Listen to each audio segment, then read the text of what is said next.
think we need to get completely away from this dumb authoritarian idea that cybersecurity is something that government does to the rest of the country and start thinking about cybersecurity as something that intelligent citizens do for themselves because they're educated and motivated and incentivised to do a good job. So dare I ask, do you think that will be being discussed today at the roundtable? I don't know, I wasn't there, but I certainly don't see in the press release any clear signalling about the kind of radical change that needs to occur in order for us to do a better job. In fact, the only specific thing that's mentioned in the press release is more of the same dumb stuff. In other words, yet another opportunity for yet another government agency to force its way into some part of civilian infrastructure without a warrant. We've been doing that kind of dumb stuff and it hasn't been solving our problem. What we actually need to start doing is really focusing on actually defending our data. So if you were there at the round table today, what would your condensed message be there to the Prime Minister?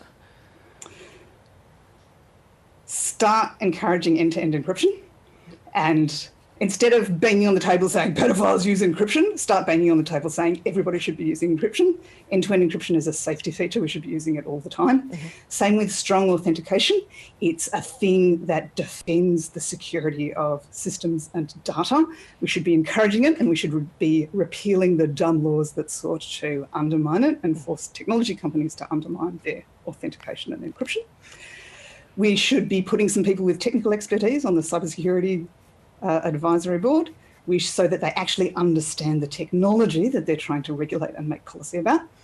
We should be repealing the dumb laws that make it illegal to export encryption under a lot of circumstances and really get in the way of scientific research and even sometimes teaching. And we should be encouraging education all the way from primary school kids learning about what data they shouldn't be giving away when they're chatting on the internet, all the way through to tertiary education with really sophisticated research into the next set of security technologies. Where many people agree that legislation could make a big difference is in our privacy laws. I know you've been critical in the past of the data that companies can require from you when they don't actually need it. What change would you like to see in that space? I think there's change afoot in that space, which I'm glad to see. You probably know there's a substantial review of the Privacy Act underway. And I think, again, most of the intention there is very positive.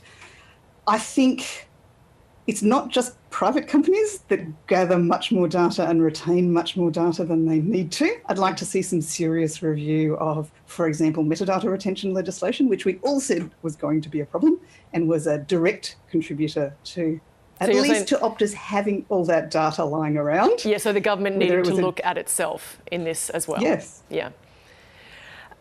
So the plan as part of this to allow the Australian Signals Directorate to access IT systems of businesses being attacked. So we look at the examples of Optus and Medibank as we saw.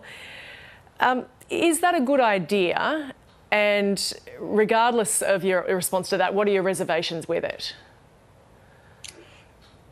I think when an arm of government is forcing its way into a private space, it should have a warrant from a judge. I don't think it's any different from forcing their way into a physical space because they think there's a crime happening there. It should have a warrant from a judge. And if it's really justifiable, then the judge can grant a warrant. And if it's not justifiable, then it shouldn't come with an executive order. It's exactly like anything else. And I don't believe that the cybersecurity excuse is good enough to give up on the kind of democratic principles that should be protecting those data on those systems. And further, Dr. Teague, to the education, I think those that do think about cybersecurity are often thinking of it in terms of those hacking the systems, trying to gain information, trying to gain money. To what extent is this a national security risk, and should we understand it in that frame and be better educated?